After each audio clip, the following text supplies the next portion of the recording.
오늘은 설교가 25분만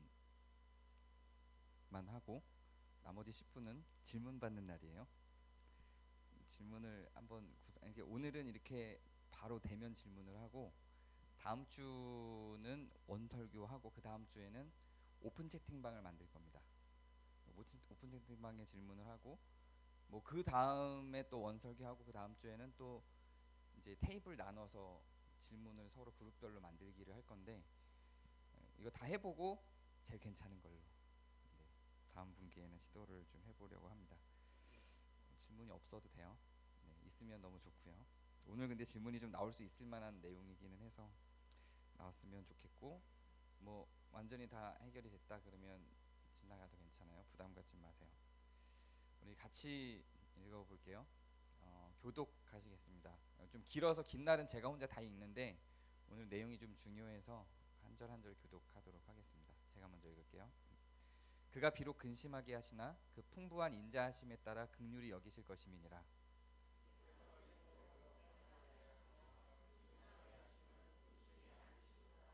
세상에 있는 모든 갇힌 자들을 발로 밟는 것과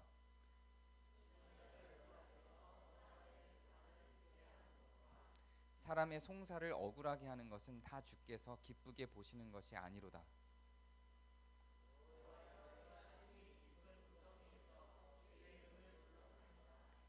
주께서 이미 나의 음성을 들으셨사오니 이제 나의 탄식과 부르짖음에 주의 귀를 가리지 마옵소서.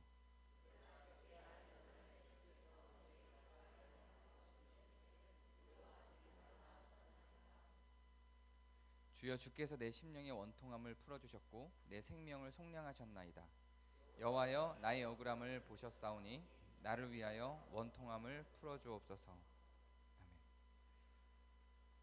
아멘.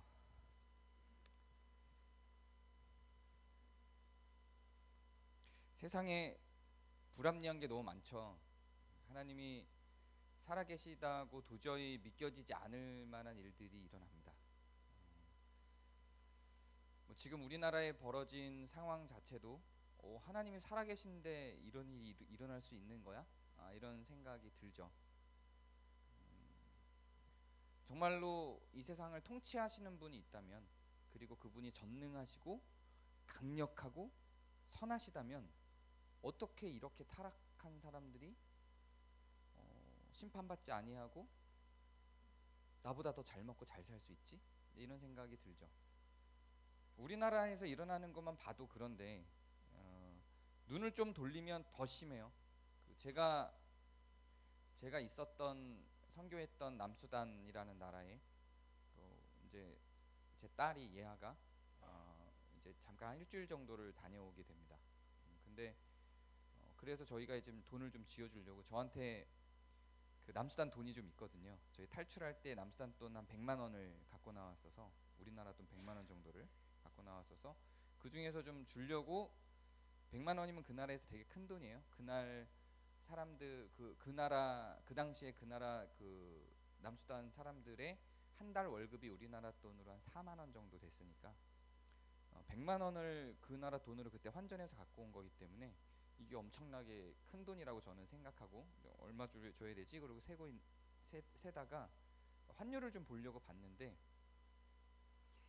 그때 100만 원이었던 돈으로 환율했던 게 지금 가치가 우리나라 돈으로 한 15,000원 떨어졌어요. 그 1.5리터 물 한 서너 개 사면 그냥 없어지는 돈이 된 거예요. 그만큼 그 나라는 지금 완전히 전쟁 후에 주저앉았죠. 살아갈 수가 없는 거예요, 그냥. 그러니까 물론 자기네들끼리 농사 짓는 그런 것들, 뭐 과일이나 곡식이나 이런 건 자기네들의 돈으로 그냥 주고받고 할 수 있죠. 그러니까 그 사람들 월급이 한 400파운드 정도 되거든요. 근데 400파운드 정도면 우리나라 돈으로 한 4만 원 정도 됐는데 그러면 그냥 자기네들 지금도 뭐 곡식이나 이런 거는 그냥 살 수 있어요. 근데 공산품 생수 한 병이 1000파운드입니다. 월급이 400파운드인데 생수 1.5리터 생수 한 병이 1000파운드예요. 그러니까 공산품은 아예 손을 못 대는 거예요. 그냥 자기네들 과일이나 이런 건 그냥 먹고 살 수 있는데, 뭐 외국에서 뭔가 작은 거라도 하나 필요해서 들여오려고 하면 가능성이 없는 거죠. 그런 이제 사탕, 저희가 사탕도 나눠주고 그랬거든요. 그때 처음에 선교 갔을 때. 근데 사탕 하나 먹으려면 월급을 투자. 그러니까 여러분들 기준으로 우리식으로 생각하면 사탕 하나에 한 200만 원 되는 거예요. 어떻게 살아요? 그런 시대가 됐어요. 꼭 본인들이 원해서 그렇게 된 것도 아니잖아요. 미국하고 중국의 전쟁을 남수단에서 한 것뿐인데, 그런 강대국들의 대리 전쟁을 하면서 남수단이라는 그 한 나라는 완전히 주저앉아 버렸죠. 있을 수가 없는 일들이 일어나요. 어떻게 신이 있는데 이런 일들이 일어나요. 뉴스에도 11개월 된 애가 아빠한테 죽었어요. 또 그 전에는 선생님한테 죽은 학생 이야기도 나왔어요. 정말 신이 살아있는 거 맞아요? 어떻게 이런 일들이 일어날 수가 있어요? 여기에서 우리가 갖고 있는 하나님에 대한 생각의 붕괴가 되는 거예요. 근데 오늘 우리가 읽은 말씀에 하나님이 일종의 변명을 하세요. 변명을 하시는데 이렇게 변명을 하시는 거예요. 주께서 인생으로 고생하게 하시며 근심하게 하심은, 아는 거예요. 하나님도 인간들이 고생하고 근심한다는 거 아는 거예요. 주께서 인생으로 고생하게 하시며 근심하게 하심은 본심이 아니시래요. 하나님이 살아계신데 어떻게 이런 일이 일어납니까? 라고 했더니, 야, 내 본심이 아니야, 내가 원한 게 아니야 사실은, 이렇게 얘기를 하신 거예요. 갑자기 우리가 갖고 있는 하나님에 대한 생각이 확 꺼지는 거예요. 전능하시고 천지를 창조하시며 모든 만물을 운행하시는 하나님, 거기에다가 선하기까지 하신 하나님이 본심이 아니신 일이 일어나는데 이거를 어떻게 못하시는 거예요? 하나님이 어떻게 못하시는 거예요? 우리가 생각한 것처럼 그렇게 대단한 분이 아닌가? 이런 고민과 갈등에 빠지는 거죠. 이 예레미야에서 이 예레미야는 세상에 대해서 본심이 아니라고 하는 하나님에 대해서 이렇게 또 얘기를 해요. 세상에 있는 모든 갇힌 자들을 발로 밟는 일이 일어난다는 거예요. 하나님, 세상의 모든 갇힌 자들을 발로 밟는 일이 지금 일어나요. 사람들이 밟히고 있어요. 약한 사람들이, 억울한 사람들이 밟히고 있어요. 하나님, 이런 호소를 하는 거예요. 예레미야만 한 호소가 아니죠. 선지자들 중에 이런 호소를 한 사람들이 꽤 있어요. 사람의 재판을 굽게 하고 있어요. 뭐 우리도 숱하게 겪는 거죠. 지금 재판이 굽어져요. 분명히 나는 억울한데 오히려 내가 처벌을 받는 일들이 숱하게 일어나는 거예요. 내가 너무 억울해서 당해서 재판장한테 법원에 가져갔더니 이거는 옳고 그름의 문제가 아니라 힘의 논리로 내가 나쁜 놈이 되고 내가 죄인이 되는 일들이 발생하고 내가 더 고생해야 되는 상황들이 생기는 거예요. 어떻게 이런 일이 있어요? 사람의 송사를 억울하게 하는 일들이 있어요. 예레미야가 하나님께 이렇게 따지니까 하나님이 이런 것들은 다 주께서 기쁘게 보시는 게 아니래요. 그럼 이제 우리는 고민에 빠지는 거예요. 하나님은 전능하신 분이 아닌가? 그리고 선하신 분이 아닌가? 그런데 이런 일들이 왜 우리한테 일어나지? 이런 갈등에서 선택해야 되는 거예요. 하나님에 대한 정의를 우리가 그동안 어떻게 내렸냐면, 전능하신 하나님, 뭐든지 완벽하신 하나님, 마치 그 창과 방패, 모든 것을 뚫는 창과 모든 것을 막는 방패가 만났을 때 무엇이 더 이길까를 고민할 때 그런 것까지 완벽하게 현명하게 다 해결해 주실 것 같은 그런 하나님, 거침없고 선과 악 모든 것에 있어서 모든 전능함에 있어서 빈틈이 없으신 하나님, 이게 우리가 그린 하나님이거든요. 근데 거기다가 완전히 의롭고 완전히 선하신 하나님, 이런 하나님으로 그렸는데 현실은 이렇게 예레미야가 따졌더니 내 본심이 아니다, 내가 기뻐하는 일이 아닌 게 일어났다, 이게 답이에요. 그러면 우리는 여기에다 대고 뭐라고 얘기를 해야 되는 거예요? 하나님에 대한 재정의를 내려야 되는 거예요. 거기에서 예레미야가 이렇게 외쳐요. 여호와여, 내가 심히 구덩이에서 주의 이름을 불렀어요. 이렇게 부당하고 힘들고 안 좋은 일들이 우리 삶에 계속 일어나는데 내가 지금 구덩이에 있어요. 내가 지금 주님의 이름을 부르고 있다고요. 그리고 주님이 마치 자기 귀를 가린 것 같은 거예요. 그래서 예레미야가 이렇게까지 얘기해요. 이제 나의 탄식과 부르짖음에 주의 귀를 가리지 마옵소서. 왜 자꾸 귀를 가리고 있어요, 하나님? 그거 가리지 마세요. 이렇게까지 부르짖어요. 우리가 갖고 있는 개념 속에 하나님한테 할 수 있는 말이 아닌 거죠. 예레미야가 하는 이런 말도 되게 건방져 보이잖아요. 어디 감히 하나님한테 네가 뭔가 잘못이 있겠지 뭐 이렇게 해야 될 것 같은데 하나님한테 예레미야가 귀 가리지 말라고요 지금 이렇게 막 따지고 있는 거예요. 이상하죠. 근데 갑자기 중간이 없어요. 지금 56절까지 이렇게 막 예레미야가 따졌어요. 근데 57절에서 그 사이에 뭐가 비었어요. 지금 갑자기 뭐라 그러냐면 내가 주께 아랫날에 이렇게 막 하나님께 따진 날에 주께서 내게 가까이 하여 두려워하지 말라. 내 본심이 아니야.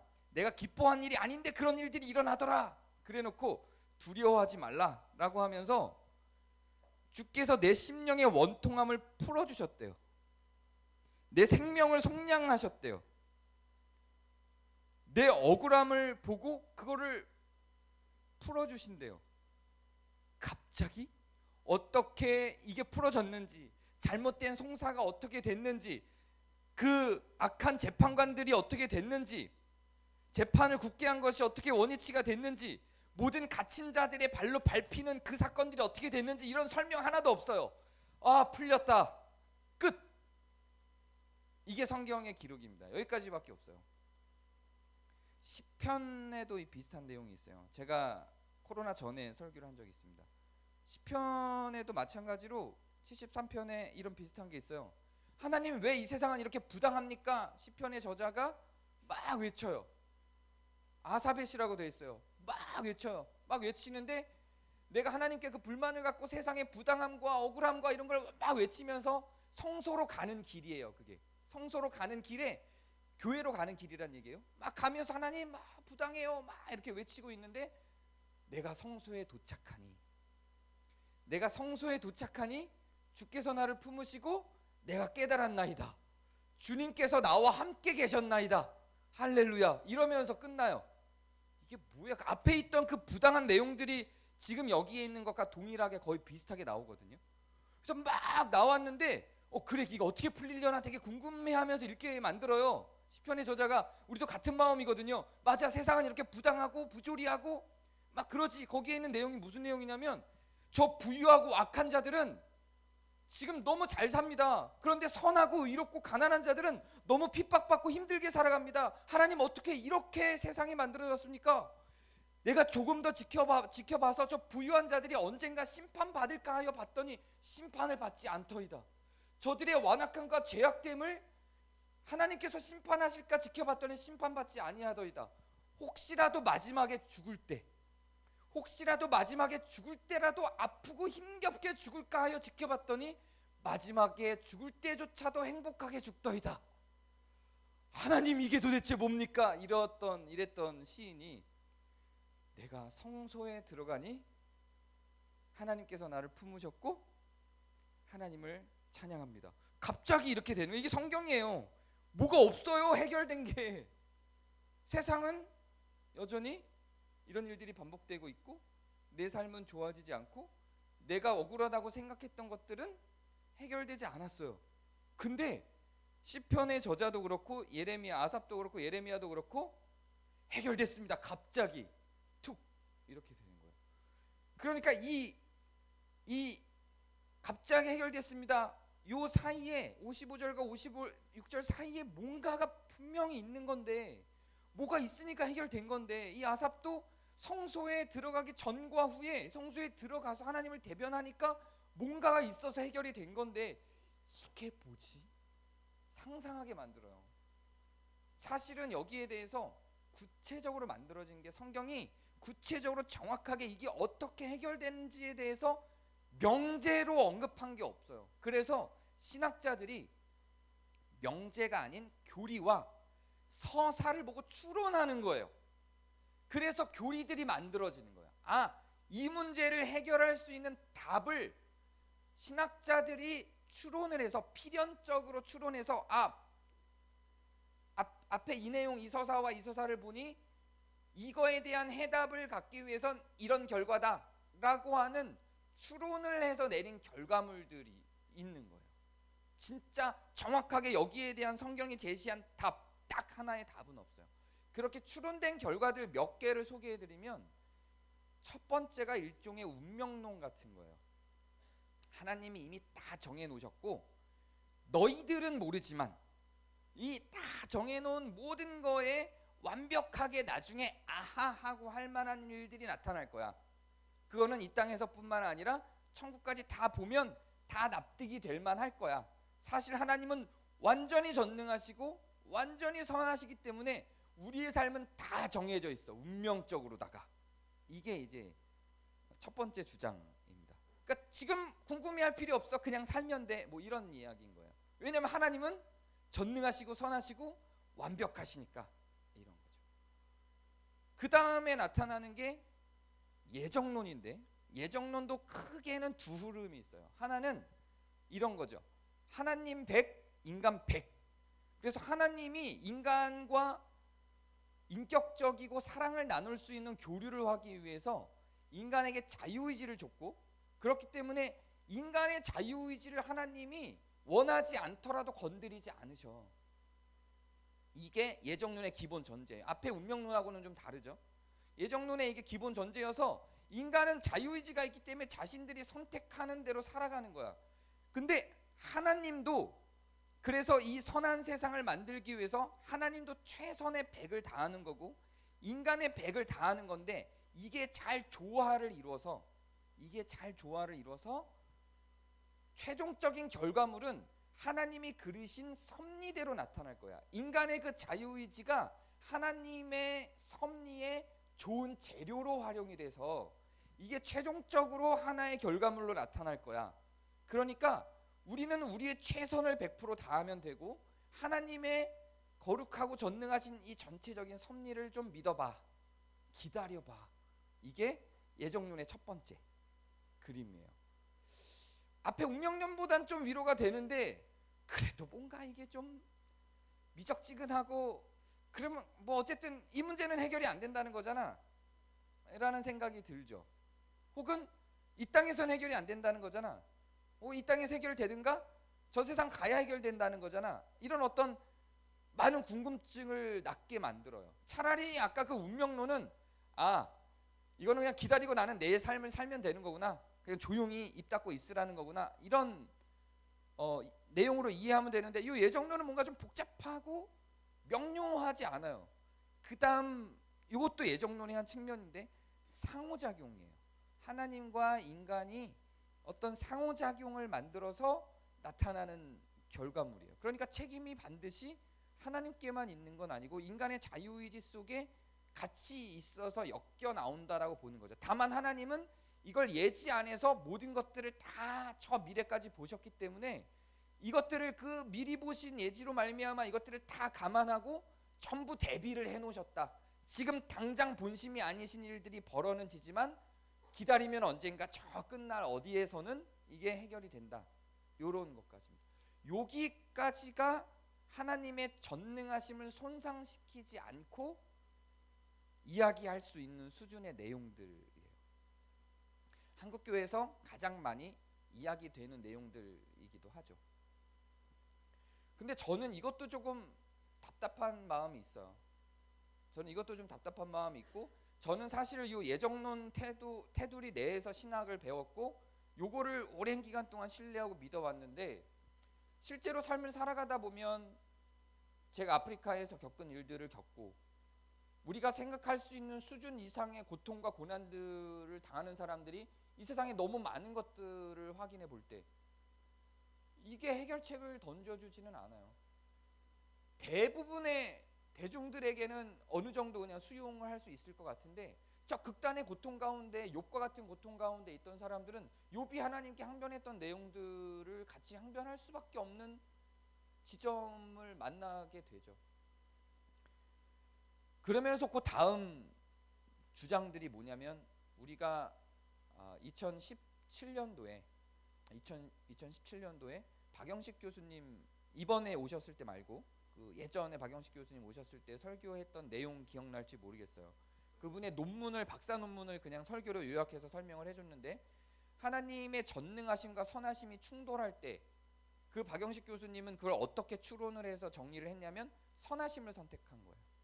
그러니까 박영식 교수님은 이 충돌 사이에서 그 전능하심, 하나님의 전능하심은 우리가 상상한 것으로 그 정도 수준의 어떤 전능하심이 아닌 것으로 포기하고, 그걸 뭘로 주장을 하셨냐면 하나님의 사랑으로, 그 전능하심이 없으심이 아니라 분명히 전능하심을 충분히 우리한테 활용하고 보여주실 수 있음에도 불구하고 그분의 사랑하심으로 말미암아 인간들의 자유의지를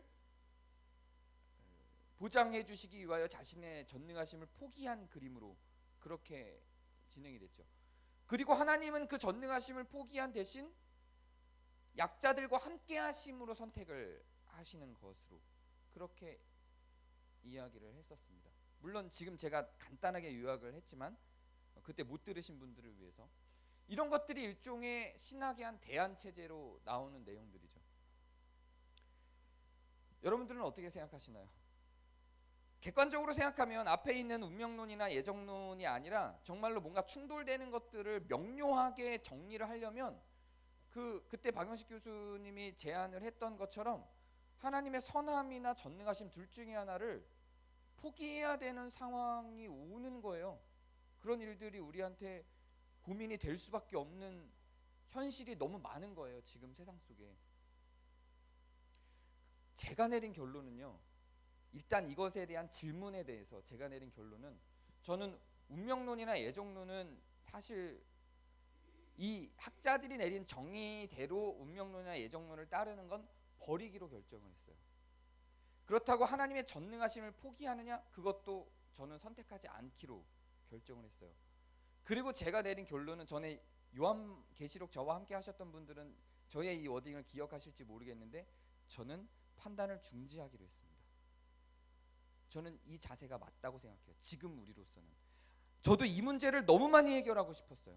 이 세상의 고통의 문제, 우리가 갖고 있는 이런 직면한 고통의 문제들을 답으로 정하고 찾고자 하는 마음으로 성경을 바라보면, 저는 이 앞에 있는 내용들이 다 뭔가가 강력하게 과도하거나 결핍되어 있다고 생각해요. 학자들이 이론과 논리를 구성하기 위해서 성경에 없는 무엇인가를 끼워 넣거나 뺀 거예요. 그리고 그렇게 만들어 놓은 이론에 맞지 않으면 그걸 틀렸다고 서로 간주하기로 생각을 결정한 거예요, 학자들이.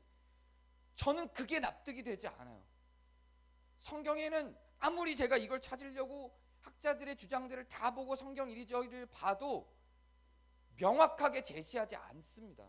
만약에 이게 명확하게 제시될 거면 이 5절과 56절 사이에 하나님 감사합니다 할렐루야 하기 전에 이 설명이 있었을 거라고요. 동일한 내용이 시편에 나오는데, 시편에서도 성소에 들어가기 전과 후에 그 사이에 뭔가가 있었을 거예요. 그게 없어요. 그거를 인간들의 상상과 망상과 신학으로 채워넣음으로 말미암아 너무 폭력적인 하나님을 우리한테 그려냈어요. 모르는 게 맞는 거예요. 저는 아무리 살펴도 이거는 모른다예요. 그냥 몰라요. 다만 제가 선택한 건 뭐냐면, 모르는 건 모르는 채로 두고 나중에 하늘나라에 가서 하나님께 우리가 선명하게 바라보고 물어볼 날이 있겠죠. 신학이라고 하는 학문적 토대를 마련하기 위해서 학문이라고 하는 것 자체가 뭔가를 명료하게 만들어야 되거든요. 그래서 그걸 논문으로 작성해야 돼요. 그래서 논리적 체계 안에 그걸 넣어야 되니까, 그래야 논문이 통과되고, 그 논문이 통과되어 내가 유명해지고 내가 이론가가 되거든요. 그래서 거기에 맞춘 거에 우리의 실제를, 우리가 살아가는 삶의 현장을 맡길 수가 없어요. 그래서 내가 내린 결론은 운명론이나 예정론이나 이런 논리에 의해서 선택하고자 하는 게 아니라 이걸 다 포기하는 게 오히려 저는 신앙이다 생각하고, 여기에 남는 건 그냥 하나님의 마음이에요. 전 그것만 보기로 했어요. 저는 그러기로 했어요. 이제 여러분들의 턴이에요. 저는 그러기로 했어요. 저는 본심이 아니시구나, 여기 안심했어요. 그냥 거기까지. 이 악한 사람들이 잘 먹고 잘 사는 게 하나님이 기뻐하시는 게 아니구나. 다행이다. 하나님이 원하셨던 게 아니구나. 저는 이 운명론과 예정론 1차의 폭력성이 너무 힘들었어요. 하나님이 얘네를 죽였다고? 하나님이 이 전쟁을 일으키는 걸 허락했다고? 그래서 찾아보면 그렇지는 않아요. 그렇게 해석할 수 있는 여지들이 있어도 명확하게 단정짓기 너무 어려워요. 오히려 이런 건 명확해요. 내 본심이 아니다. 그거 내가 기뻐하지 않아. 이거는 명확해요. 그러면 하나님은 인격적인 분이시고 그분의 형상대로 인간을 만드셨고, 내가 부족하고 한참 미비해도 나의 마음과 같으시구나, 여기 안위를 얻기로 했어요. 로보트처럼 우리가 강력한 군주를 그릴 때 어떻게 그리나요? 그 영화 300이라는 거 보면 군주가 나오잖아요. 피도 눈물도 없는 사람처럼 나오죠. 난 전능하다 이렇게 나오죠. 우리가 그려놓은 그런 걸로 하나님을 자꾸만 만들어내고 하나님의 전능하심을 생각하려고 하는데 그걸 포기하기로 했습니다. 신학자들이 만들어놓은 상상적 하나님을 포기하고 성경에서 하나님이 어떻게 자기를 그리고 있는지를 갔더니 하나님이 이런 분이에요. 하나님이 이게 너무 힘들어요. 왜 이러셨어요? 그거 내가 한 게 아니야. 그 내 본심이 아니야. 그 내가 기뻐하지 않아. 그리고 그 사이는 빈 거예요. 해석이 없어요. 제가 저의 개인적인 해석을 예레미야처럼 아삽처럼 한다면 저는 그냥 이렇게 생각해요. 성경이 없기 때문에 제 생각으로 말하는 거예요. 하나님이 본심이 아니시고 기뻐하시는 게 아니라면 이건 반드시 언젠가 계산이 된다. 지금은 자유의지와 이 세상을 돌리기 위한 어떤 이 세상에 운영되고 있는 어떤 원리가 있겠죠. 우리는 모르는, 성경에 없는 하나님의. 그냥 거기에 맡겨두고 하나님이 그렇게 다 섭리해서 다 계산하고 철저하게 완전한 전능하심으로 갔는데도 불구하고 이 사람들이 죽는 거면 난 너무 힘든데 본심이 아니시라니까. 이게 나도 기쁘지가 않아. 내가 기뻐하는 일이 아니야.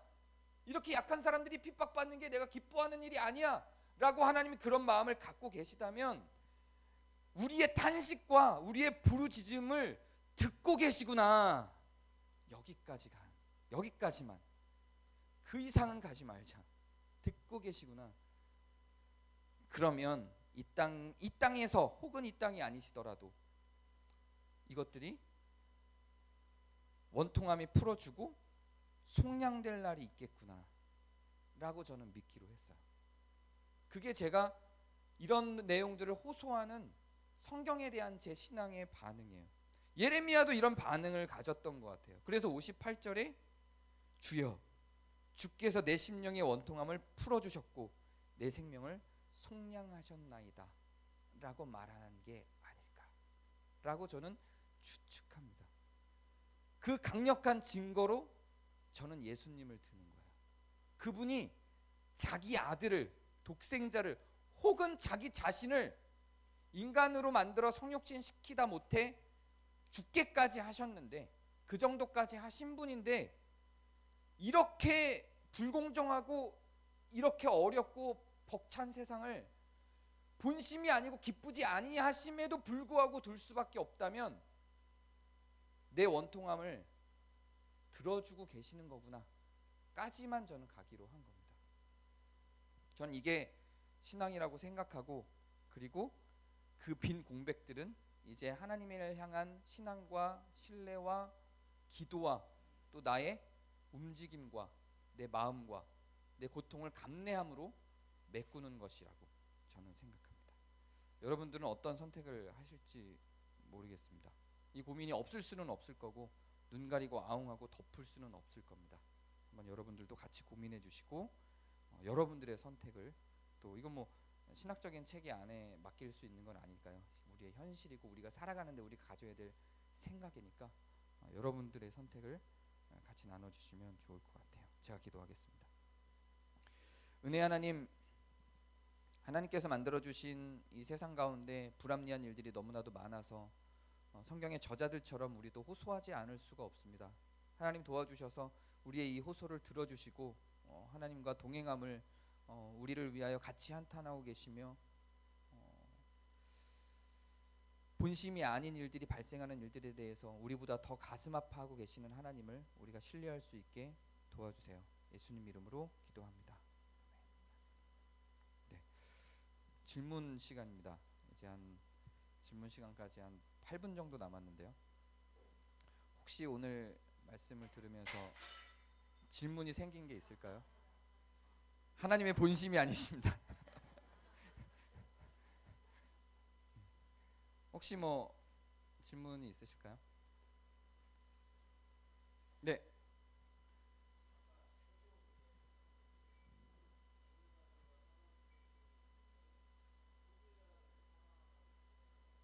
네.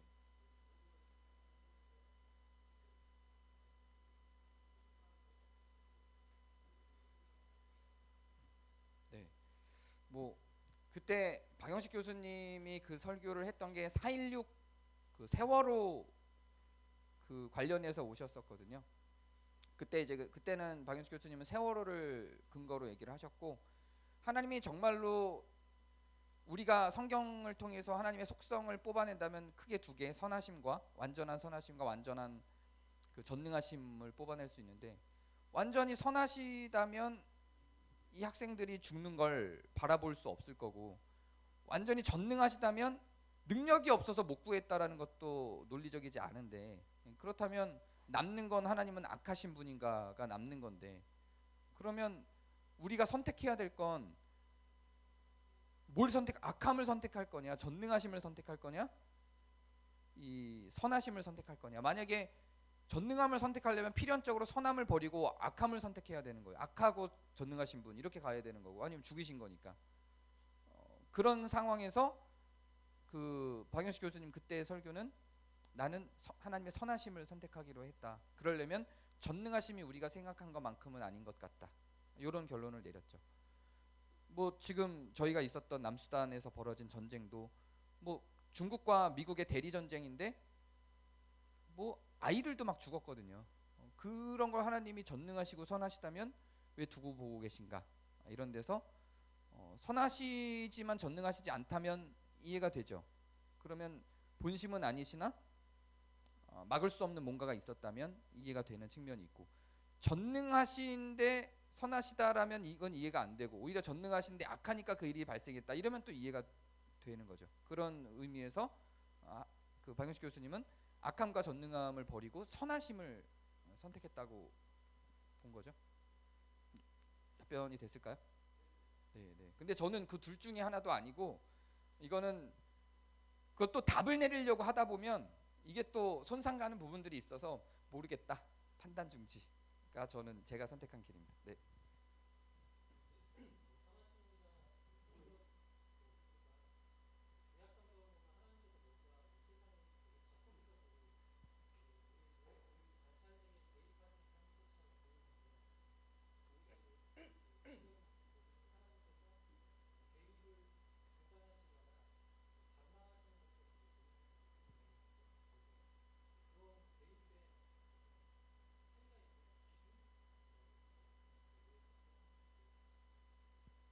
네, 먼저 신학적으로 정리된 거랑 제 생각을 좀 말씀을 드리면요.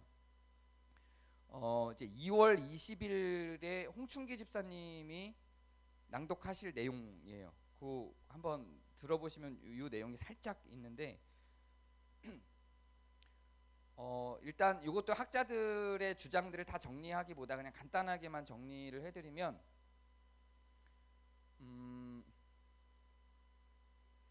제가 내린 그냥 결론 속에서만 먼저 정리하고 다른 학자들 거 살짝만 언급을 해드리면, 에베소서를 보면 정확하게 요절이 기억이 안 나는데, 바울이 이제 이 시대 외에는, 이 시대 이후로는 이와 같은 성령의 활동이 없다. 왜냐하면 성경이 완료되는 시점이기 때문에 이런 언급을 해요. 그러니까 성경이 완료되는 시점이기 때문에라는 말은 없는데 이 시대 이후로는 이제 이런 성령의 계시하심이 없다 이런 선언을 하고, 요한계시록에도 마찬가지로 성경에 이제 더 이상 뭔가를 더할 수 없다. 그러니까 성경의 어떤 종료 시점을 이야기하는 거죠. 그래서 저는 그 이론을 따라요. 하나님의 개입이 왜 성경 시대에는 많았는데 지금은 그렇게 적극적인 개입이 없는가라는 측면에서 성경의 계시의 시대라는 게 있고, 그 계시된 성경이 실현되는 시대가 있는데 지금은 실현의 시대이기 때문에 굳이 이제는 우리의 몫인 거고 하나님의 몫은 거기까지다. 이런 게 지금까지 나와 있는 어떤 이론 중에서는 제가 그래도 제일 합리적이라고 생각을 하는 거고요. 거기에 또 하나, 이거는 완전히 이론화된 건 아니고 이제 몇몇 논문, 아주 소수의 학자들의 논문 속에서만 있는 건데, 저도 어느 정도 타당하다고 생각하는 건, 제가 설교 시간에도 이 내용 가끔 설명을 했어요. 성경상에도 성경상에도 사실은 하나님의 그런 개입하심이 많지 않아요. 개입하신 내용이 기록된 거죠.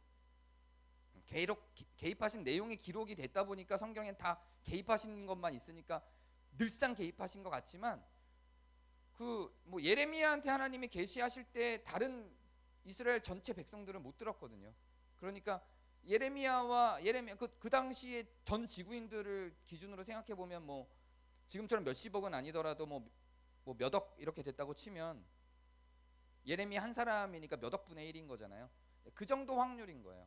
그 정도 확률이 만약에 지금 일어난다고 해도 내 옆에 일어나진 않겠죠.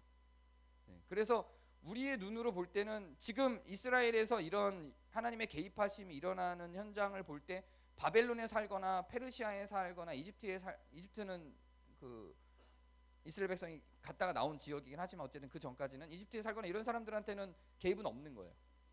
그 우리한테는 없는 걸 수 있죠. 그래서 이 두 가지를 저는 그냥 제가 내린 지금 하신 그 질문에 대한 대략적인 답으로 저는 갖고 있어요. 근데 이것도 뭐 학자들의 주장이고 그런 걸 제가 도움받아서 정리한 거기 때문에 답이라고 볼 수는 없고 사실상 성경에는 없죠. 저 나름대로는 이 답을 제가 내리고 있는 게 좀 도움이 되기는 했습니다. 성경을 보는데. 그래서 결국은 성경의 계시가 종료됐다라고 하는 것에 대한 인정, 그리고 사실상 성경에 나타난 하나님의 개입도 그렇게 빈번했던 건 아니다. 이 정도로 저는 정리를 했습니다. 그 외에도 뭐 그 인간의 무지의 시대에 불가피했던 개입이다 뭐 이런 여러 가지 주장들도 있는데, 나머지 다른 주장들은 제가 판단할 때는 그냥 뭐 좋은 연구네 정도로 그냥 지나가도 될 만한 정도 수준, 저한테는 그랬던 것 같아요. 혹시 답이 됐을까요? 네. 또 마지막 혹시 있으면 하나만 받고, 지금 1분 남아서. 네.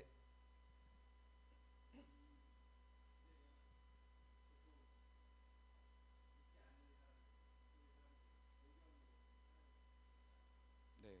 그렇죠. 네, 맞아요. 네, 네, 네, 맞아요. 네, 맞아요.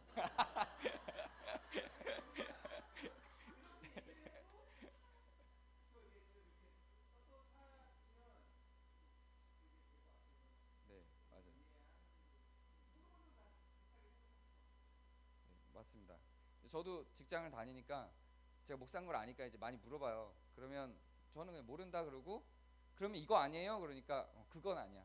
이렇게 이 정도까지만. 답은 모르겠는데 그건 아니야. 이렇게 정도만 합니다. 나도 좀 알고 싶어. 이렇게만 하죠. 네, 그러면 질문은 여기까지 하고 다음에는 우리 오픈 채팅으로 해서 이제 우리 회의를 해서 어떻게 진행할지 나중에 좀 결정할게요. 우리 예창교동문으로 함께